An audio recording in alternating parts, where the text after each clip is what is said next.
For over 35 years, I have wept in lonely silence. She was a beautiful, precious child. Old girls think that someone in this world sexually assaulted and killed my sister, and then to grow up with that thought. Gary Hartman was sentenced to 26 years in prison today for the rape and murder of 12-year-old Michella Welch back in 1986. The man who killed Michella Welch got away with murder for 32 years. Not because he disappeared, not because he was careful, and not because investigators failed to find evidence. They found evidence the day Michella was discovered. The problem was that nobody knew how to read it. So while detectives chased leads, while cold case files gathered dust, while Michella's family spent decade after decade wondering who took a 12-year-old girl from a neighborhood park, the answer sat quietly in an evidence room, waiting. And the killer? He stayed right where he'd always been, going to work, paying bills, living an ordinary life, never arrested, never questioned, never even considered a suspect. Then one day, 32 years later, a detective looked at evidence that had been sitting in storage since 1986. And within months, a man who thought he had gotten away with murder forever was in handcuffs. But before investigators found his name, before they understood how close he'd been all along, there was a 12-year-old girl named Michella Welch, and a bicycle ride she should have made home from. Tacoma, Washington, spring, 1986. If you'd met Michella Welch, you'd have remembered her. Not because she stood out in some dramatic way. She didn't need to. She was the kind of 12-year-old who made adults feel like the next generation was going to be just fine, friendly without trying. The kind of kid who said hello to grown-ups on the street and actually meant it. Energetic in the specific way that made her impossible to keep indoors. If the sun was out, Michella was outside. On her bike, in the yard. Down the block at a friend's house, then somewhere else 10 minutes later, because that's how childhood worked in 1986. You went where the day took you. But here's what made Michella different from a lot of kids her age. She was responsible, genuinely, noticeably responsible. The kind of trait that made grown-ups comment on it. She didn't need supervision to behave like she had some. If she said she'd be home by a certain time, she was home by that time.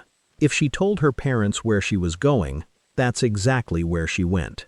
Ask anyone who knew her, family, neighbors, the other kids on her street, and you'll hear the same word, again and again. Reliable.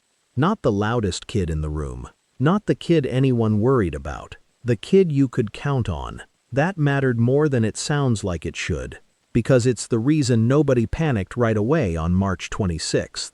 Michella wasn't the kind of child who made you nervous when she was out of sight. She'd built that trust herself, day after day, ride after ride, by simply doing what she said she'd do. Her family was close. The kind of household where dinner had a time, and that time meant something. Not because anyone was strict, but because everyone showed up. Michella showed up, every time. Independence was something her parents had given her gradually. The way every family did back then. A little more freedom each year, a little farther from home, because she'd earned it by being exactly who she always was. She loved her bike the way kids love the one object that represents freedom before they'd won. Old enough to understand the word. It wasn't just transportation, it was the thing that let her go anywhere. Puget Park, with its trails curling into the trees, was one of those places. Close enough to feel safe, wild enough to feel like an adventure. The kind of place where a Tacoma kid in 1986 could disappear into the woods for an afternoon and come home with scraped knees and a story. Nobody thought twice about Michella riding there alone. Why would they? She'd done it before. She always came home. That was the whole point of who she was. The reason her parents didn't worry. The reason neighbors smiled when they saw her pedal past. The reason this story, before anything went wrong, sounds exactly like 1,000 ordinary American childhoods in the 1980s. A girl, a bike, a park, and a family who had no reason on earth to believe this day would be any different from the 100 days before it. March 26, 1986. Spring had only just arrived in Tacoma. That pale, washed-out sunlight that doesn't quite warm you yet, but still pulls every kid in the neighborhood outside the second school lets out. It was the kind of afternoon that asks nothing of you. No rain, no wind worth mentioning. Just enough sun to make staying inside feel like a waste of a good day. For Michella, an afternoon like this had one obvious answer. Get on the bike. Go to the park. Puget Park sat close enough to home that it barely registered as going somewhere. It was simply where the neighborhood kids ended up when the weather cooperated. Trails threading through trees, enough distance from the houses to feel like an escape, but not so far that it felt like leaving the world you knew. This was a different era of childhood, one that's almost hard to picture now. Bikes left unlocked on lawns, kids gone for hours at a stretch, expected back only when the streetlights flickered on, not before. Parents who didn't track their children's location because the entire culture of a neighborhood did that work instead. Someone's mom was always on a porch, always glancing up, always half-watching every kid on the block whether they were hers or not. Tacoma, in 1986, ran on that kind of quiet, collective trust. Nobody questioned a 12-year-old riding her bike to a park 10 minutes from her own front door. It wasn't naive. It was just normal. So Michella did what she always did. She got on her bike, and she rode toward Puget Park, the way she'd ridden there a dozen times before, expecting nothing different about this particular Wednesday than any other. Witnesses would later place her in the park that afternoon, on the trails, doing exactly what she always did. Nothing about that afternoon felt like the beginning of anything. It felt like every other afternoon that spring. But afternoons end. Other kids were already pedaling home, screen doors slapping shut behind them, bikes dropped on front lawns, the smell of dinner starting to drift out of kitchen windows up and down the block. In the Welch household, the evening was beginning the way it always did. Dinner starting to come together. Nobody was worried yet. There was no reason to be. She had never once given them a reason to be. The streetlights came on, and the most reliable kid on the block, the one who always showed up exactly when she said she would, was still not home. What we know is what came after. She didn't ride home. At first, her family did what any family does. They looked for an ordinary explanation. Maybe she'd lost track of time at a friend's. Maybe she'd be back any minute. But minutes kept passing, and the explanation never arrived. This wasn't who Michella was. She didn't lose track of time. She didn't forget to come home. That contradiction, the gap between who she'd always been and what was happening now, is what turned concern into fear. Police were notified that evening. A search began almost immediately, the kind of urgent, all-hands response a missing child triggers in any community. Volunteers spread out across the neighborhood and into Puget Park itself, flashlights cutting through the trees as daylight gave way to full dark. Somewhere out there, in ground some of those searchers were already walking past. Michella was already gone. They just didn't know it yet. The search resumed the next morning, March 27th. Searchers moved in a slow line through the wooded section of the park. The ground still wet with overnight dew, nobody saying much, everyone listening for something, anything, out of place. Then someone stopped walking. A bicycle, pink and silver, lying in the brush exactly where it shouldn't have been. For a moment, nobody moved. A volunteer called out for the others, and the call traveled down the line, voice to voice, until people who had been 20 yards apart were suddenly standing together. Nobody said what they were thinking. They didn't have to. The search that had started as a hope of finding Michella alive went silent in that clearing. And what came next was no longer a search at all. In a wooded section of the park, searchers found her. The scene told investigators immediately what they were now dealing with. This was no longer a missing child case. This was a homicide. Michella had been sexually assaulted. She had been murdered. In an instant, the entire shape of the investigation changed, from a search for a lost girl to a hunt for the person responsible for taking her. Detectives processed the scene with the kind of methodical care a case like this demands. Measuring, photographing, collecting, and in the middle of that grim, careful work, one decision was made that nobody in those woods could have understood the significance of at the time. Investigators preserved biological evidence from the scene. DNA testing, as we understand it today, simply didn't exist yet, not in any usable form. There was no database to search, no genealogy software to consult, no way, in 1986, to take what they were collecting and turn it into a name. But someone made the call to preserve it anyway, to bag it, to log it, to store it, on nothing more than the hope that science would someday catch up to a question 1986 had no way of answering. That single decision, made by people who had no idea it would take 32 years to matter, would become the entire future of this case. The discovery of Michella's body didn't just devastate her family, it changed how an entire community understood the place they lived, a wooded park, 10 minutes from home, where kids had ridden bikes without a second thought for as long as anyone could remember. Now it was something else entirely. A crime scene, a question with no answer, and somewhere in that same city, that same evening, the person responsible went home like nothing had happened at all. The investigation that followed in the spring of 1986 was massive. Hundreds of interviews, door-to-door canvasses across every street near the park.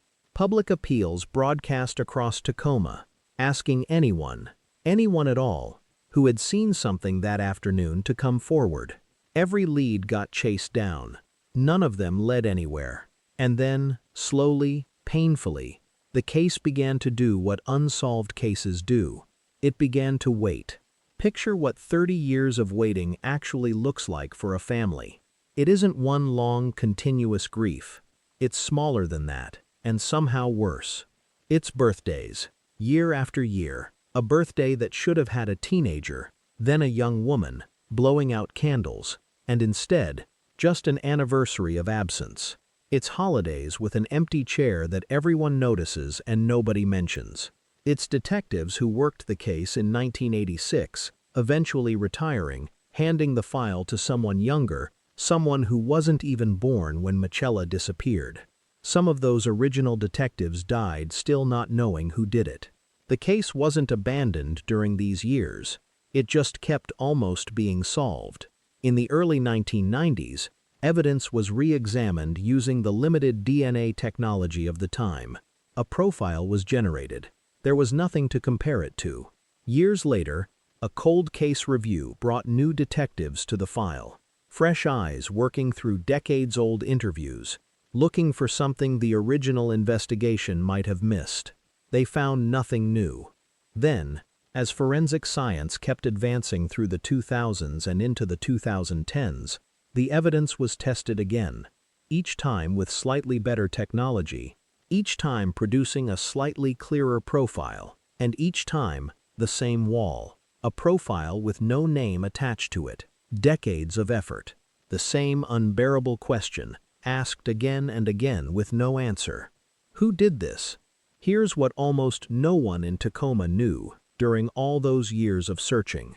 While families held vigils, while detectives chased leads that went nowhere, while an entire community grew older around an unanswered question, the person responsible was still there, still in the area, still living an ordinary life, going to work, coming home, existing in plain sight, completely unremarkable to everyone around him, while the family of a 12-year-old girl spent 3 decades waiting for a name that wouldn't come. So why couldn't investigators find him? It wasn't for lack of effort. It came down to something more basic than that. In 1986, the tools to match a piece of biological evidence to an unknown person simply didn't exist, unless that person was already a suspect, already flagged, already on a list, already in front of detectives, being asked questions, If the person responsible had never crossed paths with the investigation directly, there was no mechanism, none, to connect him to the evidence sitting quietly in storage. He had never been interviewed, never flagged, never on anyone's radar at all. And for over 30 years, that's exactly how it stayed. For 3 decades, the only thing keeping Michella's case alive at all was a small box of evidence sitting in storage, and the quiet, almost stubborn belief that someday, science might finally be capable of reading what it held. The answer had existed the entire time. It had been waiting in that evidence room since the spring of 1986. What hadn't existed yet was the technology to ask it the right question. 32 years after a bicycle was found lying on its side in Puget Park. By now, most people who'd followed the case, if they remembered it at all, had quietly accepted that it might never be solved. That's the nature of a cold case this old. Hope doesn't disappear all at once. It erodes, slowly, year by year, until even the people closest to it start preparing for the possibility of never knowing. But in laboratories far from Tacoma, something had been changing. A new method had emerged in forensic science, one that didn't simply ask, does this DNA match a known suspect? It asked a far more powerful question. What if the DNA itself could build a family tree?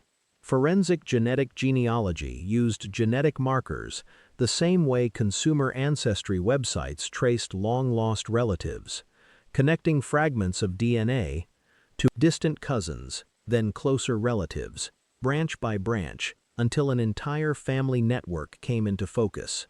It had just helped crack one of the most notorious cold cases in American history, and cold case detectives in Washington state were asking themselves a question they couldn't have asked just a few years earlier. What if we ran Michella's case through this?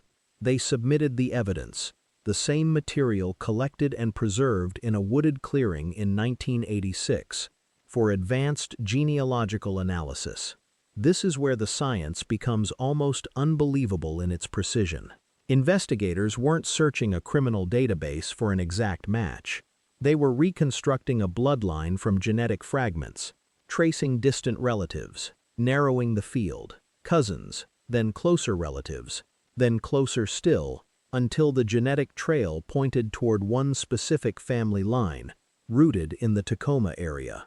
Detectives expected that trail to lead them somewhere familiar, a repeat offender, someone already known to police. It didn't. The name that surfaced belonged to an ordinary local man, Gary Charles Hartman. He worked locally. He had neighbors who had no idea, none, that the man living near them had any connection whatsoever to an unsolved child murder that had haunted the city for 3 decades. Nothing about him would have ever put him in front of a detective in 1986, 1996, or 2006. He simply existed, unremarkable, unsuspected, while the case sat frozen for 32 years. But a genealogical match isn't proof on its own. It narrows the field. It doesn't make an arrest. Investigators needed something direct, something undeniable. They obtained a DNA sample connected to Hartman, and they ran it against the evidence preserved from that wooded clearing back in 1986. The result was conclusive, a match. 32 years after a search volunteer found a bicycle lying on its side in the trees, science had finally done what 1986 simply couldn't. It gave the case a name. November 2018, Gary Hartman was arrested. The man responsible for Michella Welch's murder had been identified, not through a witness, not through a confession, not through an informant, not through anything that 1986 investigators had access to. He was found through patience, through a single piece of preserved evidence and the slow, decades-long evolution of forensic science, finally catching up to a question that had been waiting 32 years to be asked correctly. The arrest was not the end of the story. It was the beginning of a different kind of waiting. Pre-trial litigation stretched from 2019 into 2022. Legal challenges, evidentiary hearings, a defense team contesting the very identification process that had finally cracked the case. For a family that had already waited 32 years just to get a name, this final stretch must have felt almost cruel. So close to an answer, and still, somehow, more waiting. The state's case rested on what the evidence had rested on from the very beginning. Crime scene DNA, preserved in 1986, by investigators who had no idea if it would ever matter. The genealogical trail that led, branch by branch, to Hartman's family line. The direct confirmation match that closed the loop entirely. Prosecutors laid out the sequence plainly. Hartman had encountered Michella in Puget Park, sexually assaulted her, and killed her. And the DNA evidence proved it beyond the reach of reasonable doubt. The defense pushed back on aspects of the identification process, but the science did not move. It held. By 2022, the courtroom had become the final destination of a journey 36 years in the making. Michella's family sat through a trial that no piece of evidence, no technology, no detective could have promised them back in 1986. They had waited through childhoods that should have happened and didn't, through detectives who retired, and some who died, without ever hearing this case resolved, through every form of hope that had quietly failed across 3 decades. Now they sat in a courtroom, waiting for 12 strangers to decide what the evidence had already told everyone in that room was true. The room went still as the verdict was read. 36 years of silence compressed into a single moment. Guilty. 26 years in prison. For a family that had waited this long, the number on the sentence almost didn't matter. What mattered was the single word that came before it. It means birthdays that finally have an answer attached to them. It means a family who had stopped believing they would ever hear this word, got to hear it anyway. Guilty did not bring Michella back. Nothing ever could. But it ended something that had outlasted her entire childhood. A 36-year question that had no shape, no face, no name to direct 3 decades of grief toward. Now, finally, it had one.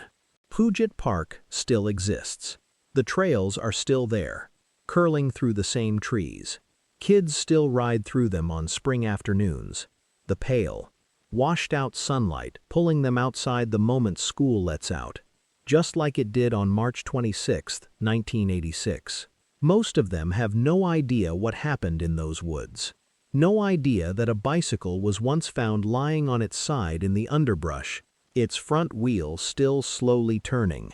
No idea that the answer to who took her sat quietly preserved in an evidence room for 32 years, waiting, patiently, for the world to develop a way to finally read it. If you stand in that clearing today, there's nothing to mark what happened there. No sign, no plaque, just trees and trail and the same gold afternoon light that fell across that spot on March 26, 1986. But somewhere in an evidence room that no longer holds anything, a single preserved sample once carried a name inside it that nobody could read for 32 years. It waited. The way Michella's bicycle waited in those woods, wheels still turning, for someone to finally come and find it. Somewhere, in the memory of everyone who knew her, Michella Welch is still exactly who she always was. 12 years old, reliable, riding her bike into a park she trusted completely. Still, in some unshakable way, on her way home. If you found this documentary valuable, don't forget to like, subscribe, and share it with someone who enjoys true crime stories. Before you go, I want to ask you something. If the DNA evidence had never been preserved in 1986, do you think Michella's killer would have ever been identified? Or would he have lived the rest of his life as just another ordinary man nobody ever suspected?